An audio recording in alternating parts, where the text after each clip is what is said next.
6 పండ్ల పేయండి, heavy size, 30 litres plus capacity, milk capacity.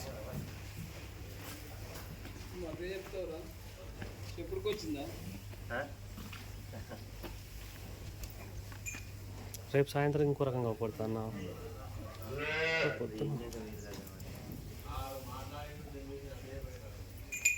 Video తీసుకొని వీడియో తీసుకో.